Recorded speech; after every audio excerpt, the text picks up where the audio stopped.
welcome to another episode of Straight Like That, the podcast hosted by me, Camille. Today we've got Samantha Chang on. What's going on, Samantha? Hi, great to be here. Thanks for coming on. But first, let's shout out the sponsors.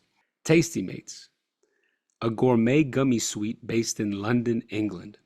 Organically made gummies that come in a few different flavors. They just recently put out a new passion fruit flavor. So be sure to check them out, link in bio for that. And Club DS. Club DS is a streetwear brand based out of Los Angeles. The word diez means the number 10 in Spanish. And the number 10 in soccer is always the player that brings the most joy, creativity, and takes risks. Inspired by their Mexican roots and the number 10 in the beautiful game, Club DS created the mantra of Siempre con alegría, which translates to always with joy. The message of the brand stems deep in the Los Angeles community, and the aim is to spread this message to other communities around the world. The mission is to remind people that no matter what you're going through, do it with joy. Life is full of ups and downs, but you will always be able to overcome any obstacle. A little bit of positivity, faith, and joy will go a long way. Siempre con alegría. So let's get straight to it. Why soccer? How'd you get into the sport? Yeah, I mean, I started playing when I was young, like 3 years old. I feel like every little kid gets put in soccer when they're younger. So I was one of those. My older brother played soccer as well. So kind of the path for me, I actually like really, my mom always tells a story like I didn't like it at first. Like we would fight, like I would tell her I didn't want to go. Or when I would like not be playing at all. I would just be like picking like the dandelions or like hanging off the like typical typical kid stuff. But yeah, when I first started playing, like when I got put in a rep team, that's when it really got competitive, and I guess I fell in love with it. But I don't even remember there was a time where I didn't like love the game. So that was early days for sure. Yeah. So were you and your brother playing a lot too when you were growing up? Yeah, we would play like in the backyard. I also have a younger brother, and he is very athletic as well, played soccer and a bunch of different sports. So the three of us were always, doing something competitive, doing something active outside for sure. Yeah. And so was it only soccer, or were you playing other sports too when you were young? Yeah, I mean, we played a bit of everything. Like we're a pretty athletic family, so like basketball or volleyball or, soccer. We played pretty much everything, a frisbee. We were doing something outside with some sort of sporting equipment for sure. Yeah. No, it's good having the kids outside and playing sports, not like staying inside watching, like with that iPad kids or, playing video games and stuff. I know it's like makes me think like when I have kids, I'm gonna have to like force them to go outside for sure. Yeah, just lock them outside. Yeah, I'd lock the door. So so where did you grow up really? Yeah, so I grew up in it's called Mississauga. It's like a suburb outside of Toronto. Like 30, 40 minutes outside Toronto, but it's a pretty big city. I think there's like a million people, so a big Canadian city. Maybe Yeah, not. yeah. It's a pretty yeah, decent size, very diverse place.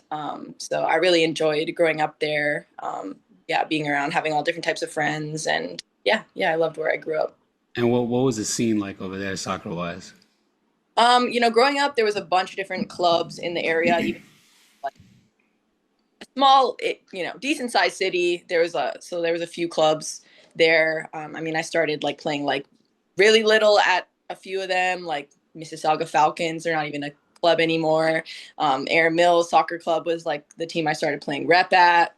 And then I moved around to some teams like outside of Mississauga, but Mississauga is a good place. There's a lot of like immigrant families there, so soccer is very well loved in the community there. But yeah. Oh wow, okay. While growing up and stuff, you said are you saying rep teams? Yeah, yeah. So is that the equivalent of rec? It's like I don't even know what actually rep stands for, but rec is like before like recreational, and then rep is like the first competitive like teams that you're on. So like when Oh. you grade like 2 or 3, whatever, like if you're on a rep team, you're like on a higher level, like competitive in a league, like playing every weekend, going to tournaments, that kind of stuff. While like recreational is maybe only like once or twice a week, a little Okay, more. I see. So like rep teams are kind of like club. Yes, exactly. Yeah. Okay. But I guess in Canada y'all call it rep. Guess so. Yeah, I guess so. Okay, yeah, because I can't lie. That's probably the first time I've heard that. Yeah, I don't even know what rep means, so it's funny. So you were playing rep when you were young, like what, 4, 5, 6. Is that what you're saying? My first rep team was when I was like in grade two, so when I was like 7. So I played Okay. like years on like recreational teams, and then yeah, grade two when I was 7 was like my first real team, club team. Okay. So how was that? How was like the early days, like 7, 8, 9 years old playing and everything? Yeah, it was so fun. I mean, back in that time, that's like the most important thing is that you're having fun, and I just Yeah. like traveling for like tournaments and like running around in the hotel with my teammates, like that kind of thing, having like pool parties in the summer, like all Hmm. that stuff, like fun kid stuff. Yeah, yeah, I'll always have like really fond memories of that time of just like, yeah, having fun with my friends, running around. Yeah, yeah, yeah. So was there a point where you realized like you're enjoying it and you're actually pretty good at the game? I think the first time I ever really realized, okay, I'm maybe really good at this was we were doing like extra training um, at this place. This one coach, his name was Woody Bailey. Anybody in the GTA area knows Woody Bailey. Like he was known for like being really strict, harsh, and like all technical. Like you would just do like an hour of like small technical individual stuff to work on your skills. And I remember there was like I don't even know who the coach was, but a old Canadian men's national team coach or something came to like make a guest appearance at his training. And this Hmm. was outside of my team's regular training. And we were doing like just like toe touches, like forward, backward, sideways. And I remember like Woody Bailey like calling me out and like having me do an example when I was like really young. And this was when like we were all so scared of him. So it was funny like being called out and like shown in front of like, 30 kids, 40 kids, like, hey, you do this because you do this so well. And that was like the Yeah. first time I realized, oh, okay, like maybe I'm good at this sport, but I'm Yeah. so scared being like so young. But yeah. So when you kind of realized that, did you want to like continue to challenge yourself? Like were you heavy focused on just the game? Like kind of what was like the next steps, I guess, with you involving, a rep team or whatever? Yeah, I think for me, definitely my parents were like key in making sure that I was getting like what I needed for my development, but also not being like crazy because some parents can be a little Yeah, crazier. over the top. Exactly. Too far, and then they end up like hating the sport because of it. My parents had like a really good balance of making sure I was getting like extra training where I needed it, going, yeah, doing extra like outside of my team stuff, and then moving me from a team if like that was where the progression was going. If I kind of outgrew the team, they would. Hmm. I switched club teams when I was like in grade uh, like 6 or something, grade 5. So I was on a team for like 2 3 years, and then they switched me to a different team that was like a higher. That's okay. Yeah. So that was like for better competition. It wasn't a higher level, but it was just like within the same age group and the same league, but it was just like a better team. Like they had better players. I So see. they moved me to that team, and yeah, that was really good of them because it was like the right timing for me to do that. Yeah. Um, yeah. So you move to this new team, you start playing with them. This is what, you're like in middle school now, a little older middle school? Okay. Yeah, So now, because I know women's soccer is early, like girls are committing to college at like 14 years old. yeah, it's crazy. So did you know you want to go to college and play at that point? Yeah, definitely. I mean, now the rules in NCAA are so different, which is good, 'cause Yeah. affecting the young girls a little bit. Because how are you supposed to know where you want to go to school when you're Oh 14? no, that's what I'm saying. It's crazy. So you don't even know what you want. You don't even know who you are. So it's, Hmm. but yeah, when I was that young, I actually was telling this story the other day to one of my friends, but me and my like best friend in middle school, like we were talking about, going to university one day, and we were always like, okay, well, Sam's gonna go play and in the US because that's the path, like that's what she's gonna do. And like I'll go with her, and like we'll go to school together. Never happened, Uh, but like, that was our middle school dream. But even like back then, those days, like grade 7, I knew that that was like what I wanted to do, was like to go play in oh the US. wow. Yeah. And why in the US and not in Canada? Yeah, like basically the way sports work in Canada, there's a lot less funding than there is in the US. The US is like obviously huge like emphasis on athletics from like the government and all that, like huge pride in athletics. And Canada has too, but just simple things like there's no such thing as like a full scholarship in Canada. So Oh like wow. major thing. And then just like the level of play in the US was obviously much higher because there's like, 5 times more. girls playing soccer in the US. So the level's a lot higher. Yeah. Money and the level was like definitely like why I always knew I was gonna go. Yeah, yeah, yeah. So, in what, seventh grade, eighth grade, you knew you wanted to go to the US to play. Mm. What were like the next steps that you took to kind of like, I don't even know, like get into like contact with coaches at like 14, Yeah. 15 years old? Yeah, so pretty much like at that time, like I started talking to coaches back in my day. Like grade 9 was like the time you could start talking to them. Like, and then I committed when I was in grade 10. So it was like a year of like vetting, talking to coaches and stuff, and then going and Man. visiting. And then like I committed like right around like Christmas time in grade 10. But yeah, like the process basically like whatever club team you're on probably is going to some sort of like ID tournaments in the US playing against Okay. like teams. So you would just like tell the coaches like, hey, I'm going to be at this tournament on this day playing at this time. And then you would like see them at, the typical like ID showcase. Like all the coaches are like sat on their chairs with their hats and their sunglasses. Yeah. Yeah, so that was kind of the path. But basically the team I was on at the time, like, cause we were, in high school, I played for like this, like pretty much development academy, in the early parts of high school. So we didn't travel as a group. So I had to like outsource a team that was my age going to the US to go to ID camps. And I had Oh to like man. so it was just like girls I kind of like knew growing up playing with, and their coach was like super helpful in letting me like come travel and play with them so that I could be like seen by more coaches. So you were only playing with them to go to these Yeah, ID camps yeah, in the yeah, US. yeah. Okay. So when you got to these ID camps and stuff, when you were playing games, I guess against other clubs, I guess all across the US and whatever, and there's coaches at these games watching y'all play. Yeah, yeah, definitely. Yeah, yeah. I remember like when my college coach I ended like committing to, like she was at the game and like I said hi to her after the game and like we had a little conversation. But yeah, it's like 50 coaches just like sat there on the sideline like watching your game. So it's a little intimidating. I was about to say, yeah, Definitely, like for sure. I don't even know if that stuff still happens these days. I'm sure it happens. Probably a little older now, which is good. But yeah, yeah, definitely, yeah, bit scary seeing all those coaches lined up and like trying to impress them. yeah. So you play these games, and then like after the game, like moments after the game, they come and like kind of approach you and like say hi and introduce and Yeah, all that. there's some rules to it. Like I think I can't really remember, but I'm pretty sure they have to like approach your coach, and then your coach like says like, "Oh, hey, like come say hi to so and so." But it's not like they're lined up talking to you. It's kind of just like really briefly in passing, like just to put a face to the name because like you talk to them on the phone, but like it's actually seeing them in person is different. So it's just kind of like, "Hey, good to see you," like whatever, good game, and then like it's kind of keeps it kind of short. But Yeah, yeah. yeah. So your recruiting process, what was that like? Like, did you have like a dream school that you wanted to go to? Did you have a lot of options? Like, kind of what Yeah. was all that about? Yeah, I mean, it was like it is. There are so many schools in the U.S. and like Yeah, coast to coast, everywhere, everywhere. So there's so many women's soccer schools. So like you kind of just like start off reaching out to everybody and being like, "Hey, I'm so and so. Here's my like highlight reel." Luckily, I'd been with like the youth Canadian national teams, so I kind of had stood out a little more compared to just like a different player coming from Canada who didn't have that on their resume. So that yeah. was helpful to help me stand out.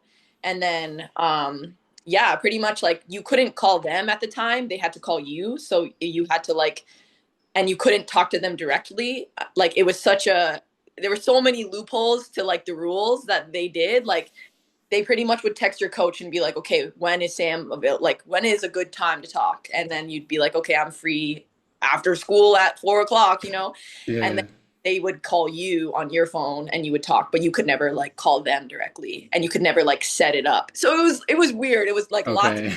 lots of rules. But yeah, very interesting how they find a way to get around everything to talk to players and recruit. But um, yeah, I was talking to like a bunch of schools. I used to have like a notebook after every call. I'd like write down, what they had said, like about whatever their programs or Yeah, what they yeah. need, just to kind of keep track because there was so many at one point. And then yeah, just kind of like organizing visits with my to go down to some of them and see them. So doing that with my dad. I never really had like a dream school. at one point I think like I wanted to go to UCLA because that was like the biggest soccer school at the time. And Yeah, yeah, yeah. And it's beautiful out there too. yeah, I love LA. Love LA. Boyfriend lives now, so I love LA. And my best friend from like growing up soccer, she went to UCLA as well. So really cool. But anyways, yeah, that was kind of like the dream at one point, I guess. But it is Yeah. wrong. Like I'm a realist at the same time of like what's going to be good for me and like make sure that I have a good experience and I play. So yeah, just like kind of organize visits. Funny story, like when I was going to like I ended up obviously going to South Carolina, University of South Carolina, but I was on a visit to a different. I made two visits in South Carolina, like University of South Carolina and a different school, and I was actually like leaning towards the other school at first. Um, and me and my dad went down there together, and like my experience at South Carolina was just so amazing. Like everything after that, every visit after that, I just kept comparing it back to South Carolina, Oh but wow.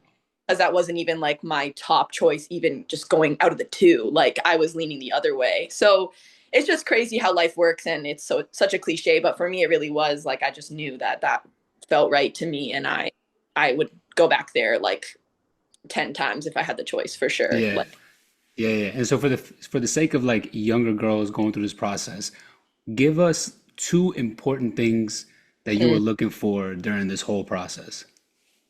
Yeah, I think the two things I was looking for. I mean, number one for me, because at the time I was kind of playing a little bit of center back with the national team, which like I'm definitely not a center back.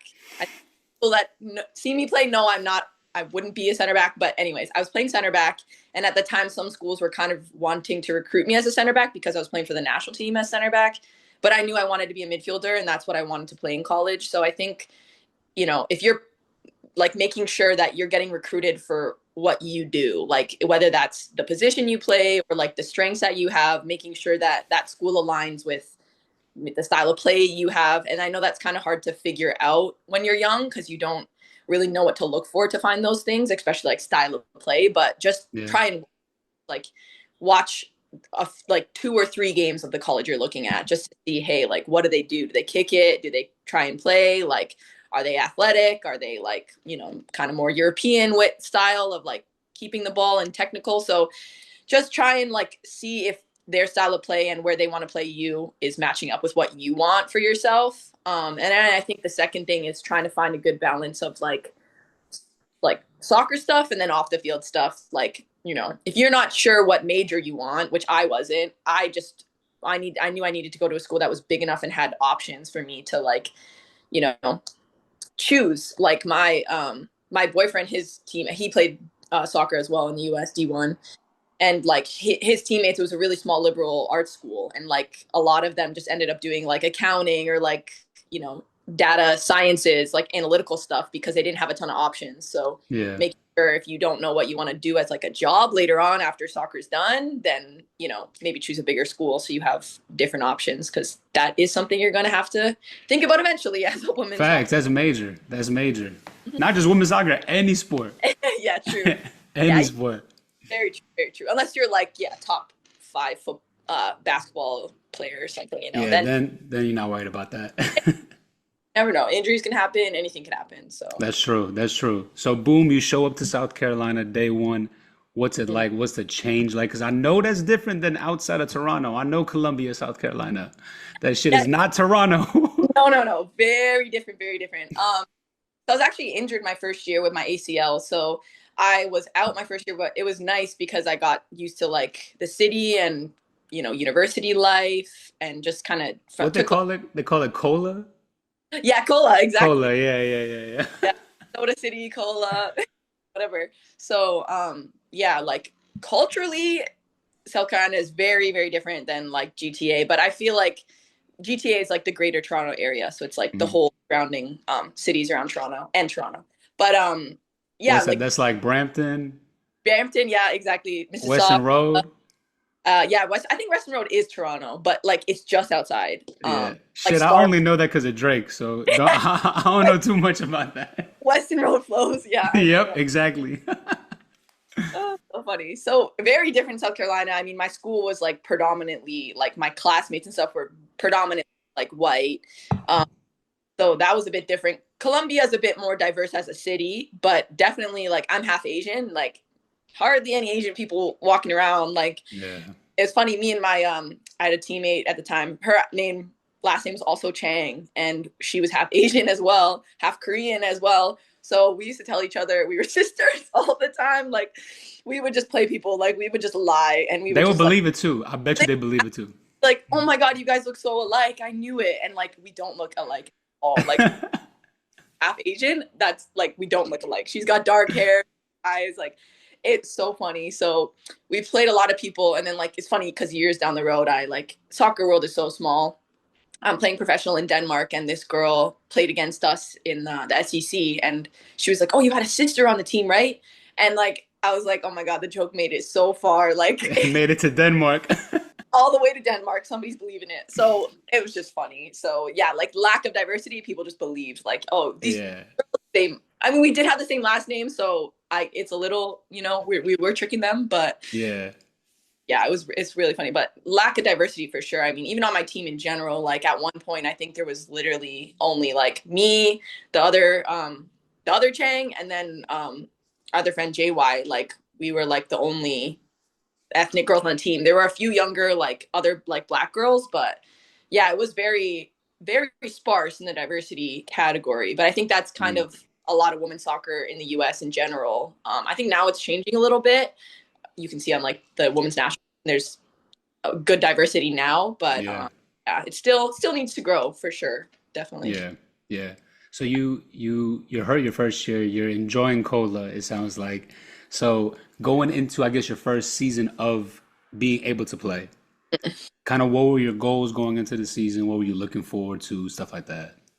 Yeah, I mean, I was just excited to play. Like being out the first year is so hard during the college season because the Mm. like my other classmates in my year, like other freshmen at the time, like they were gone traveling, like it was such, we were living different lives kind of, like Mm. because they were on and playing and all that. So I was just excited to like be in the buzz of playing. Like I was happy I was injured when I was because I learned a lot about myself, but I was ready to play. Like I was ready to get into the college hype, SEC hype, like just being in like being in a photo shoot and being like, okay, these pictures are gonna be used somewhere. Like these pictures could Yeah. be, or like things like that. Like just actually being a part of it. And I knew like I was gonna get minutes like in some sort of capacity. Like Mm. I had to earn my time to, I did my time my freshman year. Like I only played like pretty much half a game with subs and stuff. So, I did my time not playing too. So I know what that's like out of Right. as well. But that's just how it goes. But I was really excited just to get in the thick of it and get playing pretty Yeah. much. And how was, playing? How were games? How were trainings? Everything like that. Yeah, it was really intense. College is definitely like very fast paced. I think, yeah, coming from club in Canada, I'm not sure what the clubs are like in the US, but from what I know, college is a step up for everybody for sure. Hmm. So it was definitely faster paced. Training was intense. Playing in the South was hot in the summer, so hot. I mean, Facts. oh my God, so hot. So like those games in August, like at, a Sunday game at 1 p.m., like the hottest I've ever been in my life for sure. I can't even imagine playing in that now. Like now it's like, it's like not even, it's, the sun's shining and I'm like, oh my God, it's so hot. It's too hot to like, but in the South we were playing like 90, 100 degree, like Yeah. 100% humidity, like crazy. Yeah. And then it's worse with it if it's a turf field that just traps the heat. Yeah, exactly. Like Yeah. we're pretty in the South. It's pretty good, and our conference is really good because it's all grass. Which, wow, I wish I could play on all grass now. Oh, Like bless. I really didn't like. I took it for granted, and it's like the most beautiful grass ever because colleges have. Hmm. But I do know NC State, like that was the hottest I've ever played in it. But it's because they had a track around the field as well, so like it just like sucks the heat and yeah, like NC State, I guess maybe where it is too, like it's pretty much in like a forest. But Yeah. that was the hottest game of my life, absolutely. And like Yeah. back at the time where like overtime rules were still in effect, so if the game ended in a tie, you'd go to overtime. And so our team, we were like tied. I think it was like 1-1 maybe or 0-0, but we scored late to win the game, like probably like or something. And I just remember after the game, we were all like, thank God we didn't go play overtime because Yeah. it was so unbearable. But Hey, but we need to backtrack real quick. And you just casually dropped it earlier in the episode. Canada's national women's team. mm, You were involved with them. yeah, yeah. All right, to what capacity? Like, talk to us about that. Yeah, like I'm really grateful that like playing for Canada is and always will be like my highlight of my like career. Like that is something I was always like working towards and something that like I dreamed about, my greatest pride. Like so I played with them like when I started with like the first U ever. There wasn't even like a thing at the time. And I played in a tournament when I was playing up a year pretty much. So, like I was U14, but it was a U15 age group. So there was a Mhm. few that were younger, like half and half kind of. So yeah, like all the way back till then. And then yeah, pretty much at every age group starting at U15, I like have experience with Canada. So all the way up to the senior team. So really grateful because, a lot of girls or whatever point in their career, they either were like, late bloomers, so they weren't a part of the program in when they were younger, and then later they fully like shot up and, on the senior team now, or like, you know, or vice versa. They were on the team when they were younger, but like, for whatever reasons now they're not even playing and they don't ever get to make it to the senior team level. So I'm really grateful to be a part of each phase because they are such different teams, like very different ages in each one. So Yeah. yeah. Yeah. So when you were with the under what 15s and under, how many unders did you do? 15, Under 15, U17, and then U20 are the three youth team levels in the Canada. We three. don't Okay. have three like the US does. Okay. And so whenever you were playing with each level, were you called into like camp for friendlies or were these like tournament based competitions? Yeah, so it kind of depends on like the year. At each level, like even though, U15 to U17, we were still like getting called in as a group when I was like U16 Hmm. training. So like if it was like a major tournament, like if there was a CONCACAF involved, then that's at U15, U17, and U20 level. Wow. So I need to represent Canada at all those levels. And then in between those years, that's when you run into like the friendly games and the friendly tournaments. Like we went out to LA one year for like a 4-team tournament. I've been to China for a tournament. I've been to Australia for like friendlies. Um, yeah, so it really just depends on the year and if there's like a CONCACAF involved and like a World Cup, obviously at the U17 and U20 levels. Were you involved in that for the World Yeah, Cup? I went to a U17 World Cup when I was young. I went to Jordan, which was cool because I Oh, don't wow. would have ever went to Jordan otherwise, but it was really cool. We got to see some cool stuff there as well. So that was an amazing experience in itself. Yeah, Were definitely. you playing in those games? So that's actually a big thing too, is like I learned a lot when I was young because at the time I was playing center back, like U15 level, I played center back, and then U17 level, I played center back as well. And like pretty much leading into the World Cup, I was playing like starting, playing every minute of every game, and then um they actually a lot of times like for Canada, since like the player pool is not very big, they try and outsource girls from the US who have like Canadian citizenship. So pretty much right before the U17 World Cup happened, they found this American girl who was definitely a better center back than I was. So like all credits to her and for them for finding her, but she was starting over me in the World Cup, which was really hard for me because that was the first time in my life that I wasn't playing. Yeah. um, and I was like, yeah, on the bench, not even coming into a game because center back's one of those hard positions where if you don't start, you're probably not going to play. Yeah. So that was really hard to go from like starting and playing leading up to like right before this change happening and then going all the way across the world and not playing. But Yeah. and I struggled with it at first during the tournament, like kind of realizing slowly, oh shoot, like I don't think I'm gonna play.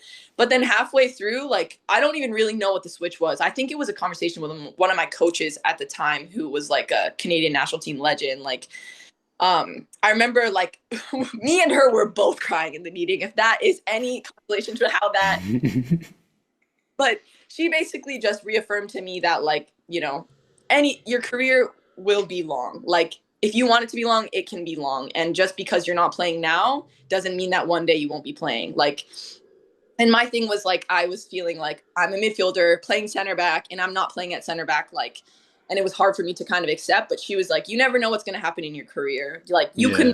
you might play midfield for the day. And foreshadowing, like I did. So that conversation with her just really flipped my script. And I was like, if I'm going to be here on the other side of the world, like I'm going to try and make the most of my experience. I'm not just going to like sit in my hotel room and cry every day to my parents on the phone. Like I'm going to try and have fun. I'm going to try and support the team in the way that I best can. So I just made it my goal moving forward to try and like be a good teammate and like make that my goal and support them in that way. Cause that's equally as important as like It playing, is.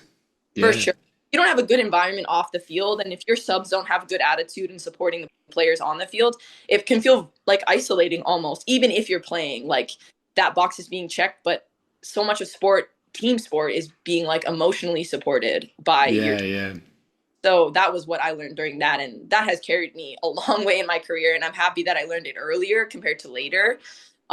So very tough experience, but I learned a lot.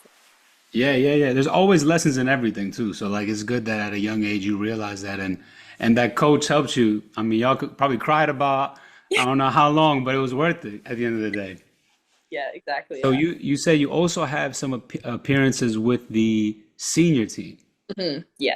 So phone, I guess how do they contact you? Phone, email? Yeah, like the phone. Like my first call up was when I was in college. Like it was right after COVID, pretty much. Like it was 2021, like before like, vaccines were a thing and all that. Yeah. So I got like I was literally, I remember I was like flying back to school from my break, my Christmas break, and I got like a WhatsApp message from the head coach, and she was like, "Can I call? When are you free for a call?" And I was like, "What could this be about?" Like Yeah. I have never, like, and she was funny enough. That coach was actually my youth team coach, so I knew her pretty well, which also probably spurred the call up because she knew who I was. And Yeah. um, so yeah, that's the first step. They call you, and they pretty much just tell you, you're gonna be called in. Pretty short and sweet convo, and then you call everybody else and tell them about it. So You must have been gassed. yeah, oh, absolutely. That was like, it was totally unexpected too, because Hmm. I had thought my, maybe path would have gone. As I've learned, you really have no idea what's going to happen in your Yeah, career. yeah. At the time, I was thinking, okay, I'll finish in college, and then after college, I'll go pro, and then I'll be called in. But it was right after a U20 cycle had happened, so I had played well in that U20 cycle, and I guess that coach had like put my name forward to the senior team coach, and that's why I kind of got my call up a bit earlier than I would have thought. Yeah, yeah. So what was that first camp like like with the senior team Yeah. enjoying, I guess, I don't know, like the whole new environment, huh? It was great. Like it was like starstruck, and I think because I Yeah. was expecting the call, it kind of helped me because I wasn't. I don't know. I just wasn't expecting it, so I was just grateful to be there, pretty much, and just like it was so surreal to just. It was weird because it was COVID, and so the camp was a bit different than it usually would be. Oh Like yeah, that's right. usually you could like sit at whatever table you want with whoever, but we had like set tables because of bubbles and stuff. And I was in a room alone by myself when usually you would have a roommate. So things like that were different. But regardless of that, it was just so surreal to be like sitting at a table with, like Shalina Zadorsky and like Adriana Leon and like just to be with these people, like to meet Desiree Scott and Steph LeBay and like these people that I had watched like growing up and like especially the older players like Aaron McLeod, Desiree Scott, Christine Sinclair actually wasn't even in that first camp um, because of an injury. So I was pretty sad that I didn't meet her that first camp, but I got invited to the next one and she was there. So it was like a bucket list to meet her, obviously, as any Canadian player it would be. So yeah, it was a surreal, like playing and practicing with like my heroes pretty much. Like I had posters of these teams on my wall. Growing up. Yeah. It was really crazy, honestly, and it was a good experience, but I definitely was like looking back on it a bit too young to be in that. I mean, I think for other people, if you're good enough, you're old enough. But for me, just like maturity level wise, like I was insecure with like who I was as a player. So like I was just trying not to like make mistakes, which is like never what you want to do Right.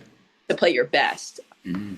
Looking back, I was young, but it was an amazing experience, like overall. And I actually got my first cap as like my first game as well in that first camp. So not only am I in my first camp, but I'm getting in my first game for Canada, which is that is a dream. Like when you're young, is just to play for the senior team, like to wear that like to wear a jersey with your name on it, like at a senior level. So it was, yeah, it was amazing, like amazing. That's all I, plain and simple. Yeah, Yeah, it just sounds yeah, amazing based on the story. yeah, definitely. So you're going into, let's say, your senior year of South Carolina. Did you know, like, this entire time that you wanted to go pro after college soccer, or was that kind of like, Yeah, I always knew I wanted to okay. go pro. I think like my dreams of playing for like Canada at, for the senior team and also like still hopefully one day playing for them at a major tournament, like I knew that if I wanted to reach those goals, I definitely have to go pro. And so it wasn't really ever a question in my mind if I was going to go pro. It was just kind of like, and where I was going to go. Mhm. But yeah, never a question. I love soccer too much. I couldn't even imagine giving it up like after college either. So those call ups to Canada's national team and stuff, is it fair to say that kind of gave you that realization? Okay, I can take this somewhere for real professionally. Yeah, definitely. I think that Okay. for sure helped me like realize, yeah, like how the level I was at. I think, at the time, like we have no U23 Canadian national team. So the fact that I had gotten my call, like a senior call up when I was young in college, just kind of fueled the fire even more to want to go pro and play for Mhm. Canada one day. Cause I think like a lot of girls stop playing when they finish college because they don't really see a path forward because they don't have a U23 team and they like, do I really want to fly across the world and go play professionally in Europe so far away from everyone in like teams that don't really have great standards and stuff. So yeah, it was an interesting time, but I think now with especially the Canadian League starting, like Mhm. it'll change the game completely in Canada, which is exciting for sure. Yeah. So what did you do, like the next steps to go pro? Did you get an agent? How did all that work? Yeah, so I like a few like it ended, we lost and yeah, two agents had reached out to me on like mess. So I met with like three of them and then chose one based on, who I thought would have like the most connection in Europe where they had sent, previous players. But That it's was really the hard. goal. The goal Yeah, was to go to Europe. yeah. Like I had Okay. entered the draft in the NWSL when there was still a draft. Now there's not one, but yeah, I had entered the draft, but it's really hard to get drafted as a Canadian. Like it's because there's only I think there's only like five international spots per team, so Mm. it's definitely tough. So I entered the draft, but I knew that it was probably going to be going overseas, looking for opportunities there because there's so much more options over there. Yeah. Definitely. Yeah. So I guess was Denmark the first stop? So I actually played in Portugal for a short little like 4 5 month window. Like I my season ended in December and then I flew I had like, 6 weeks, 2 months off. And then I flew to Portugal like end of January in 2023, I think it was. So then I signed a short 6 month contract there just till the end of the season. It's also hard to get contracts out of college to go to pro teams because they don't understand how college works and they don't really know who's who in college. Like they don't know Yeah. they know the top colleges, but from there on out, it's not really clear. So anyway, signed a short contract in Portugal. My team was definitely a mess, but I liked my teammates and I loved Portugal as a country. I would go back there in a heartbeat. Like one of my favorite places for sure. And the people there are just so nice. I love Portuguese people.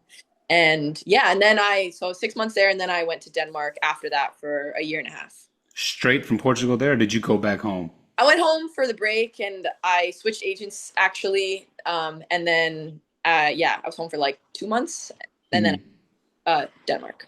And when you said that you finished playing in South Carolina in December, did you not go to school that spring semester, I guess?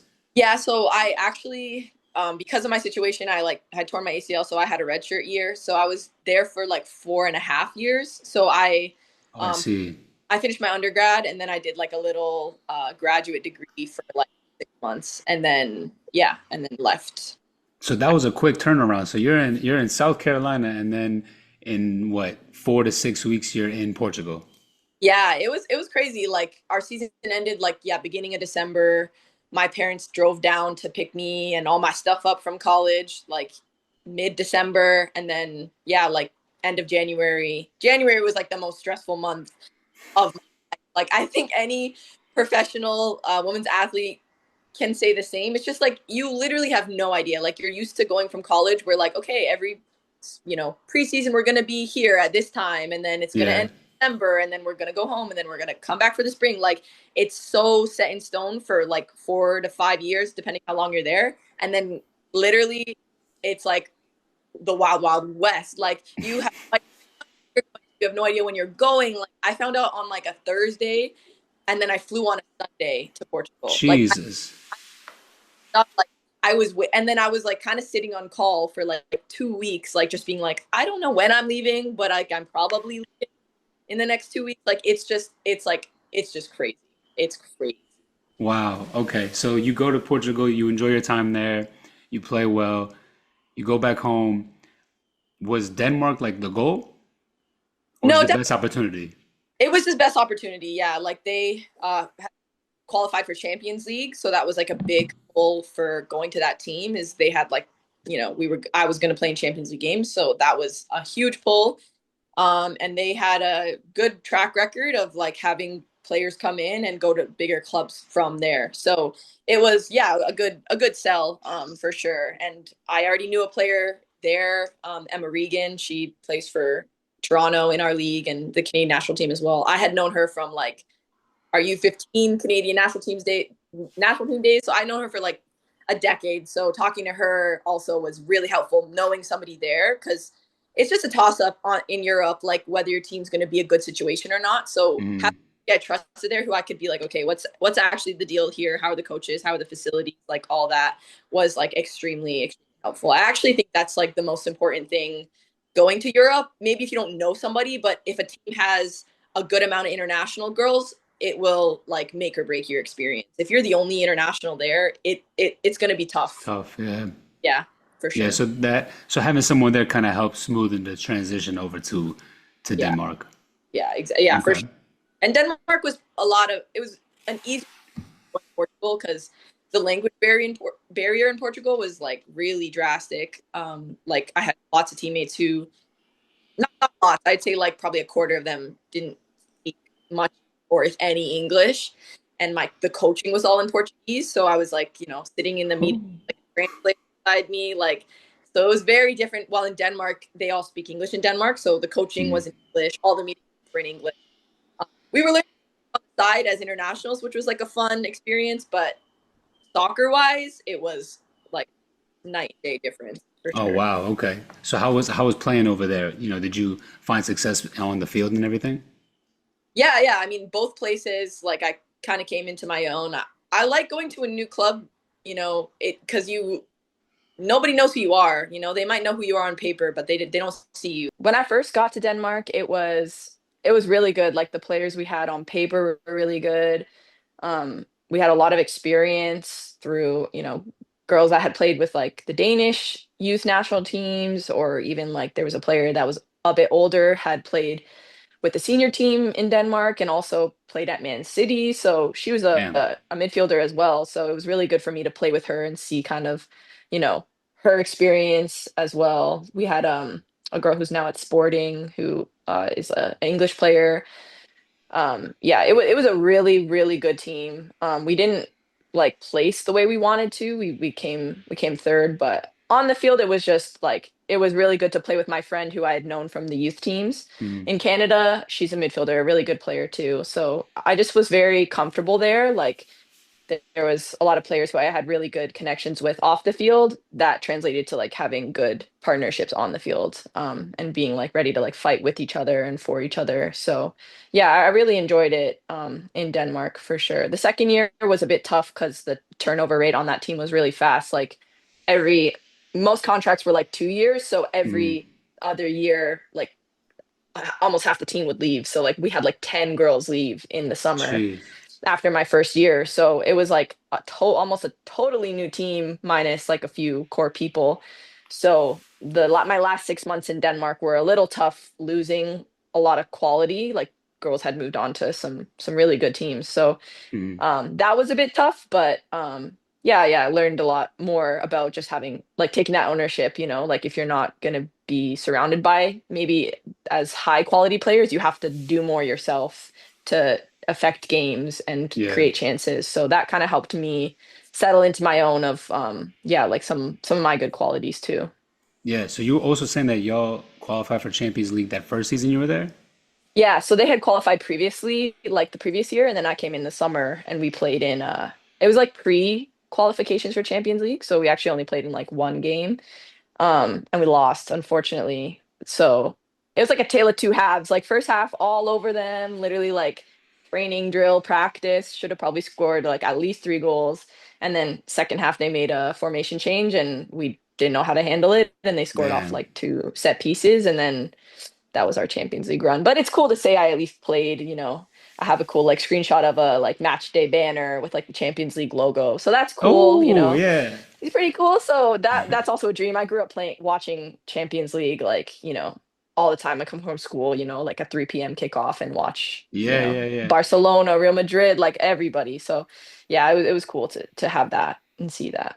It's wild because it sounds like you've already knocked off a lot of dreams in the game Yeah, for definitely. yourself.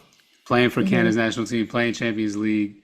Hmm. That's impressive. And Thank you, you thank young, you. you got a lot of time too. I got time to go. I mean, I'm 25, so I got, yeah, if I want, a lot of good years left. So, Facts, I'm facts. just taking it as it goes. But yeah, I've definitely done a lot of, when you get busy in the grind of things in the day to day and the season, especially which I'm in now, you kind of like forget to look back on things. But it's nice to like reflect every once in a while on, the things, yeah, I have done. So, Yeah, yeah, yeah, yeah. So yeah. you finished your second season with Denmark.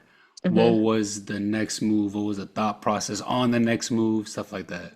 Yeah, so pretty much this Canadian League was starting up in April, and I knew that that was going to be on the horizon. The first, professional women's league in Canada. It's Mhm. been a long time coming. Like I think there's like a stat like we're the only nation that's ranked in like the top 10 in the world, and we don't have like a women's league, a professional league. So it's been a long time coming and I knew it was starting in April. So when my season actually wasn't over, it was midway through. So I was supposed to go back in the spring, but yeah, my pretty much like my agent found that like opportunity and like the club was like nice enough to let me go for obviously a fee, not for free, but so my club in Vancouver agreed with my club in Denmark and they released me early so I could be a part of this league from like day one, which was something that I really wanted to do. Like it could have happened later on in like the summer and it would have been such a different experience coming into this league midway through instead of being a part of it from the From the start, even start, though I yeah. was injured from the start, but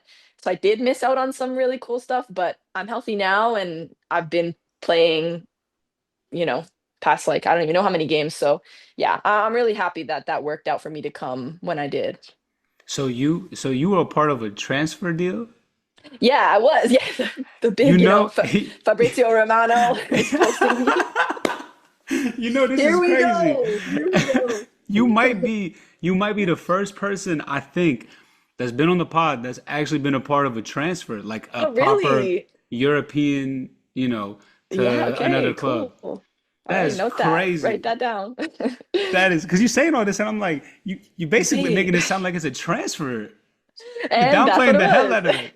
That's wild. All No, right. no. Yeah, so it was crazy when it was happening. So like when I was leaving Denmark, I was literally like, I don't know if I'm gonna come back here. So it was crazy leaving Denmark. I my team, I obviously didn't, let the outer people know what was going on because it wasn't for sure yet. But my close friends, I was definitely like, okay, I might not see you guys again. Because obviously like people being international, like I had Yeah. really good friends from Iceland and Netherlands, and I was like, okay, guys, like this might be it. I'm probably not coming back. Like, love you guys. Like, it was so weird. And I packed up all my stuff, and but it wasn't 100% done. Like, my signature was not on paper yet. So it was a weird time, but I was pretty sure it was going to happen. So, that kind of helped a little bit, but yeah, it was weird. It was weird to leave mid-season and also like my friends.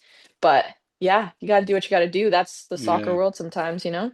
Yeah, yeah. So were you like kept in the loop throughout this whole thing? Like, how did you like first know that like, oh, Yeah. Vancouver is thinking about, doing something? Yeah, yeah. I mean, like a lot of it happens without me knowing because of the rules with the contracts. Like you can't Mm. talk to a club. Like the clubs have to talk to each other before they can even approach you, unless you're in the last 6 months of your contract, which I was Yeah. not. So pretty much, yeah. Like the clubs talked without me knowing, and then later on when it starts to get like agreed upon and that this was probably going to happen, then you get looped in about, okay, like you might be leaving. So yeah, so it was very interesting, but because of the I was still in contract, yeah, a lot of it happens actually without me like even knowing. So kind of crazy. Jesus. Kind of crazy. Yeah, So they yeah, but just, obviously I can say no at the end of the day. Like even if right. both teams agree on things, I'm pretty sure I can still say no. Yeah. Or maybe my club in Denmark was just, they both wanted the best for me. And so they kind of knew where things were going, where my team was in Denmark. They didn't really need me to stay, like pretty much. So, and it was kind of like, I'm going to leave for free in the summer anyways. So if they can get money from me out Caught. of the deal, yeah. So if they can get money out of the transfer now, then hey, might as well. For the team, it was like a good business thing for my team in Denmark Yeah. to sell me when they did. Okay, so you just had to get ready, pack your stuff up, go from Denmark Yeah. straight to Vancouver. Yeah, so I actually, luckily, I was able to go home a little bit because our preseason didn't start in Vancouver till February. So I went home to Canada, like I went home to Toronto in just before Christmas, and then yeah, so then I didn't come to Vancouver till February. So I had January Okay. off, which was nice, just mentally, because I'd gone from being in season in Denmark. So if I didn't get that time off, I would have been heading right into preseason, right into season now. So I'm really thankful I got that time off, and I went and spent it in LA, which was so nice. So Yeah. really nice. Hey, not Yeah. a bad place. No, not at all. It's always beautiful over there. I don't understand how Yeah, they got weather like that. same. It's unreal, actually. But yeah, you get to Vancouver. This is the first time y'all got a big league, women's league. hmm And what's I guess what's it like media wise over there? Like was media really promoting it? Yeah, I mean, that's honestly been a big difference from being here in Canada to my time in Europe because obviously when you're playing in Europe, you're like an international player, but the live streams that they do are in Danish and like a lot of the articles they release are in Danish. So it's obviously focused on the country that it's in. So to be back in North America and Canada specifically has been really, really nice because they've been pushing this league like crazy, obviously, because Okay. women's soccer in general is blowing up.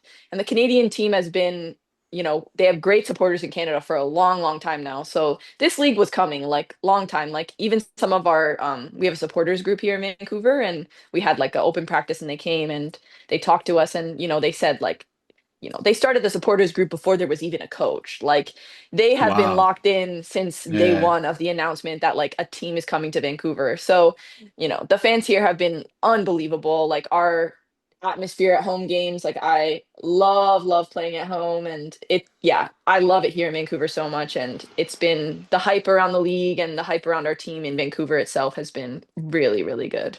And how's the actual game? How's the season been going? How's Yeah. training, everything like that? Yeah, I mean, season's not been going the way we wanted it to go. Like, I mean, any new team, you're going to run into some, I guess, challenges and hurdles that you have to overcome. And ours was for a little while not being able to score from like open play goals. So for a while, we were only scoring off like set pieces or, like second balls off set pieces. So um, thankfully, we actually just won on the weekend. Like, we won 6-0, and I saw that. all of them were open play goals too. So Yeah. big check on our box to finally like break the curse almost, like was what it feels like. So just to know that we can do it, like we have quality, really quality players on this team, but it's just it's new. So you know, that's what I've heard from other people who have been a part of new teams is like the goals come last. And that's what happened for us. So it was a bit of a struggle and you have to like try and not overanalyze things because you have to just play. You can't try Yeah. and be too perfect. And I think that's what we finally did this weekend was like just shoot the ball. Just get it on frame. Anything can happen. You don't need to do the most perfect goal in the world. Yeah, yeah, yeah. Just put it on frame. You never know what E- happens. Exactly. So that was good. And then the league itself is very interesting. There's only 6 teams, so it's Hmm. very small. We play each other 5 times. Like it's weird. Like I in Denmark we played every team 4 times, so I'm a bit used to it, but 5 is a lot. So we're right now in the midst of playing each other for like the third time. And yeah, it's interesting. The league's very close. Like obviously with 6 teams, like if somebody beats somebody else, that greatly changed the table because Yeah, it's yeah, only 6 and it's been really even so far. I mean, the top 2 teams have kind of gotten some wins under their belt and gotten some momentum, but like yeah, like with Ottawa and Calgary, we're like I think we're tied or I think Ottawa might have a little more. But anyways, it's so close and since there's only 6, you can beat anyone and hop up the standings so fast. yeah, So yeah, so there's a lot to play for. We're pretty much only halfway through. Final is in like November. So there's still lots of soccer to be played, but yeah. yeah. So how is it like at the end of the season? Are you guys like is the winner like the Premier League kind of like you have the most points, Hmm. boom, or is it like playoff Yeah. style or something like that? I'm pretty sure there'll be a regular season winner. I mean, I think it's going to be based similar to like the NWSL where like there's a regular season winner, but then there's also like a playoff winner. I And for see. some reason the playoff winner is like a bigger deal, Then even though yeah, in my brain like Premier League and Europe, it's like it's a bigger deal to win the regular season. But what right. like regardless, that's how it works here. So pretty much the top 4 teams out of 6 go to the playoffs. One plays 4, two plays 3. And I think what I've heard, there's going to be like a home and away leg in the semifinals, which Oh will be wow. cool. And Yeah. then there's a final. The final is set in Toronto. They're going to play at the stadium there where like the World Cup games will be and stuff. So it'll be a really cool atmosphere, the final. And yeah, so 4 teams go, only 2 get left out. So Okay. tight table pretty much. So every point So the goal counts. is to play that final in Toronto, have Yeah, your family absolutely. there watching and everything. Absolutely. Yeah, you already know. For sure, for sure. So we're actually going to be playing in that stadium in August as well because Toronto's main home stadium is like a university stadium. Sorry. Bless you, bless you. Thank you. But in August we're going to play in there the big stadium BMO it's called. And so that one's a big stadium. So that'll be cool to play there. Bucket list to play there too because I used to walk Toronto FC out when I was like 7 years old as like a little, ball girl Damn. kind of. So it's really cool to be able to play there. And also too before the final, so it can kind of take away, a little pressure off of Yeah, yeah. when we You when played we there a go to little the bit. final. Yeah, we played there already. So anyway, yeah, that's the goal for sure. In November, make it there. All right. So what are some short-term goals of yours with this Hmm. team this season? And then what about some long-term ones with you professionally? Yeah, short term, definitely want to score. That's on the list for sure. Haven't done that yet. Have a few assists, so that's good. But definitely score.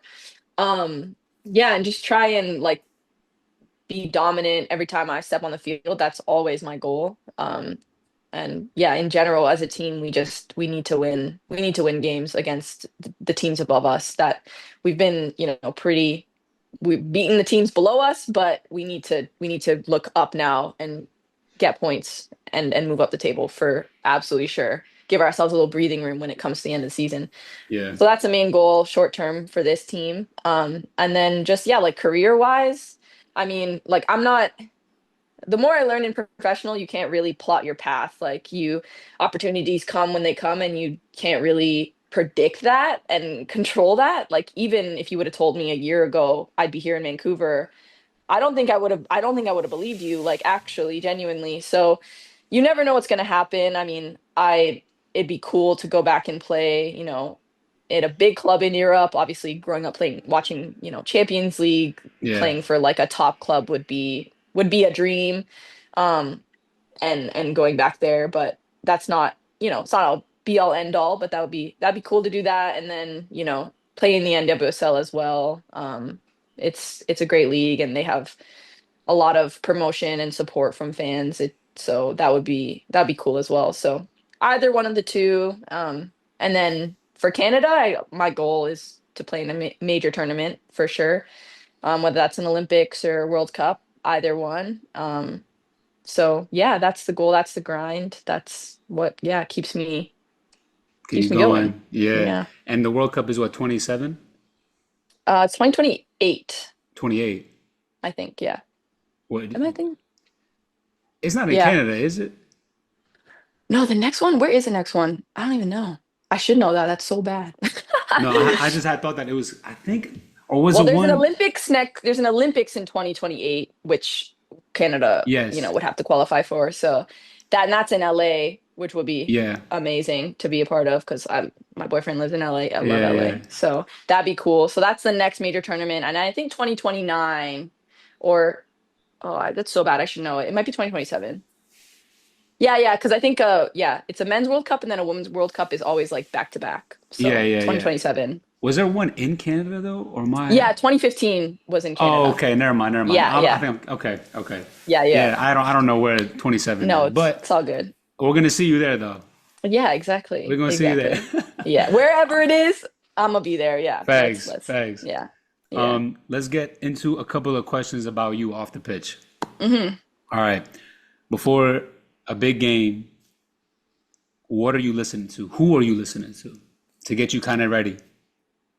Yeah, I have a pump up playlist that I listen to. I kind of pick from there depending on like the mood of what kind of performance I feel like I need to do on the day or whatever I need to like hype me up. So I have a few songs I pick from there.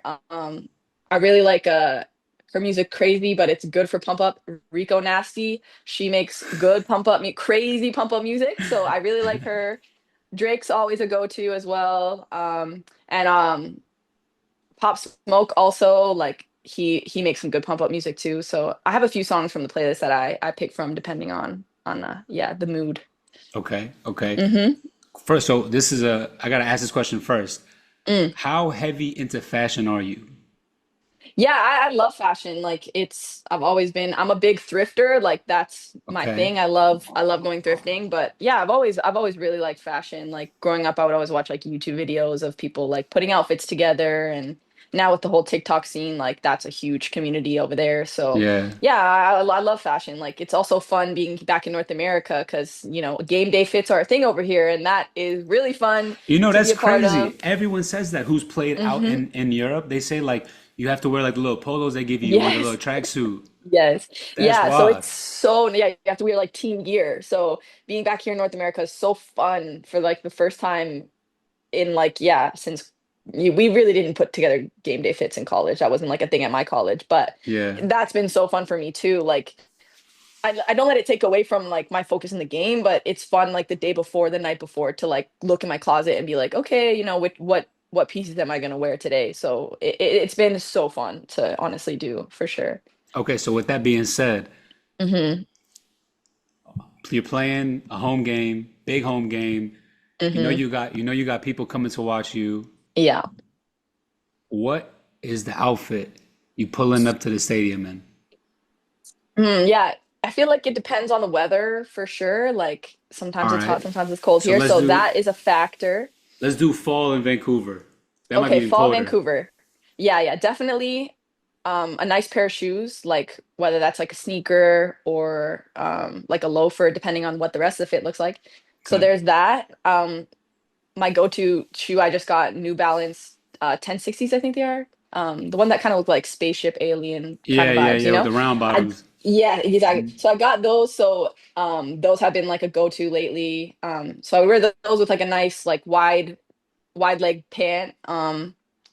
And then, definitely like a simple top and then like a cool jacket. Like I recently for a game day fit, I wore like, it was a blue denim, Adidas, like kind of Adidas Originals kind of vibe, Mhm. track jacket, but it was denim and it like zipped up all the way. So that was a really cool jacket. So fall for sure, cool jacket, wide leg pant with a cool sneaker, simple, Cold. but still fly. Yeah. And Yeah. accessories?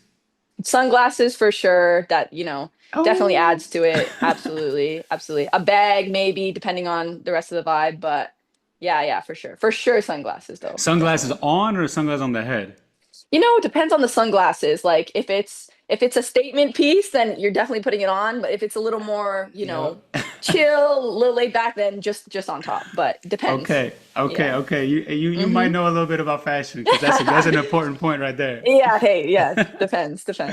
All right, dream five aside, team, you're hmm involved. So you got to give me four hmm others. Like like ever or like people I played with, like Yours, yours, oh, okay. Okay. I would have to start. Hmm. and all women edition too. Okay, yeah. Yeah, because I was like, okay, Messi, Ronaldo. Yeah. Both of them can be on my team. Okay, women's, okay. Definitely we're going we're going Marta for sure, 5v5. That I want to see her do a rainbow, I want to see her do a Mhm, trick. Definitely Marta. Um, I'd also have to say Vanessa Gilles off from Canada, plays mhm. now for Bayern. She can just do a little bit of everything, and she's like a physical presence. And in 5v5, I think that's important. But she's also, good on the ball too. So I think that's key. Um, I'd say Jessie Fleming off Canada. She's just tricky player, good in small spaces, which what you need in a five aside. Who else would I go? I'd Last probably one. go, well, obviously me, right? Of course, Yep, me in yep, the middle, connecting passes. Probably yep. have to go, probably have to go another defender. So I'd probably say Lucy Bronze, England. She's got her attitude is what I want to be, like she needs to win, Yeah. and she'll score, she'll slide tackle, she does everything. And I need another defender on my team, so she'll play at the back with That's a Vanessa, but solid go five. forward. So That's a solid five. well-rounded, if I do say It's so. it's balancing. It's Yeah, balancing. exactly. All right, and what is one of your biggest soccer icks? Biggest soccer ick. Hmm. Okay, I do this in training, but specifically when people roll their sleeves up during games. Something about it for me, Really? it almost feels wrong to me. Like I get it in training, it's just a training top, but for some reason to me, in a way, this might be shade or people might take it some sort of way, but it's almost disrespecting the jersey a little bit to roll the sleeve on the jersey. Like No, I it's supposed respect to be it. down, like I that's respect the way it. it is. Like I just, like think about a player on, like, this is different, but like, Real Madrid, like rolling their jersey up. It's kind of like a little, yeah, I don't know, a little disrespectful to me in a way. And So I sometimes would you got the never roll patches on my, the sleeves yeah, too. yeah, you got to show whatever you're doing. So yeah, like I do it in training, so don't get me if you see pictures of me with my sleeve rolled in training, different story. But for a game jersey, yeah, But in sleeves the rolled. game, I don't that's your know. biggest ick. Yeah, I think honestly, I think so for real. All right, and Yeah. then what is your, I guess, go-to or favorite Toronto slang word?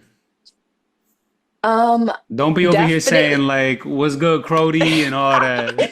Grody. No, for sure though. I teach this pretty much whoever I am roommates with or who I ever become close with. Wagwan. Go to Oh, man, everyone knows Wagwan. Wagwan. Everyone knows Yeah, Wagwan. It's universal. Hey, some people don't though. They're like, what? What? What'd you say? yeah. So Wagwan is easy, simple. It's a greeting. It's a question. Yeah, it's the best one for Nah, sure. that is a Love good love a one. Wagwan. Shoot, I use that with some of my friends every once in a while too here. Exactly. No, it's And it's the best. what I don't know if this is a Toronto one. Mm. Flauding? Flaw? Saladin. I don't know Are what you that is. flauding or something like I seen it once on Twitter or something, and then it was Oh. something about you cheesed. Oh yeah. Yeah. I actually use that sometimes, like walking off the training pitch, like practice. I'm cheese today. Like it's just you're angry, Really, you're that's what that upset. means? Yeah, I'm cheese. Couldn't tell you why it's like that, but yeah, like you have me cheesed. Like training, I was cheese today. That's There you go. crazy. All right. Hey, Toronto, y'all got that There one you go. right. Yeah. And then I'm gonna ask one question off of the Instagram for hmm the sake of time. But Perfect. someone said or someone asked, what Mm. does it mean to you being a part of Vancouver in this inaugural season of a big league in Canada? Yeah, it means everything. It's amazing. Like being, you know, at one point I didn't know if I was going to be a part of the team from the beginning or not, but the day that I found out that it was for sure and like I put pen to paper, like it was just excitement. Like I I'm so excited to be a part of like no matter what happens in my life, like I will always be a part of this first year of the league. I will always be a part of this Vancouver team that was played in the first game of the whole league, like in history, the first professional women's game. Um, I love Vancouver. I love the people here. I love the vibe here. I love the city. Like Vancouver itself is so special to me. I love it here. And just being home in Canada, like I don't think that anybody other than Canadians really get the gist of it, but like I've said this before in other interviews, but I've always had to leave to go and like chase my dreams, whether that was going to college in the US or, going to play professionally in Europe because there was no league here. Like I've always had to leave. So the fact that I was finally able to come home to Canada and play, it means everything to me. I am so grateful to, Diana Matheson, the founder of the league. She really built this league from the bottom up. And it just took one person putting their mind to it and doing it. So, Yeah. forever grateful to her and forever grateful to all the, Canadians national team players in the past who've played and kept this game growing in the country while we didn't have a league. That's been so vital and it was an inspiration to me growing up. And I'm excited to see how this league will inspire just like future generations of players in Canada and in Vancouver specifically. There's such a good soccer community here as well. Yeah, no, that's amazing. And you will Hmm. continue to inspire. Your play itself Thank and you. your performance and presence will inspire young ones as well. Yeah, thank you. But Appreciate it. yeah, thank you for coming on and sharing stories, giving us your time and everything. It was Hmm. great to hear, your whole journey so far. And, we wish you nothing but health, blessings, everything. Yeah, thank you, Camille. I appreciate it. Thanks for having me on. And yeah, great, great pod. Appreciate you. Of course, of course.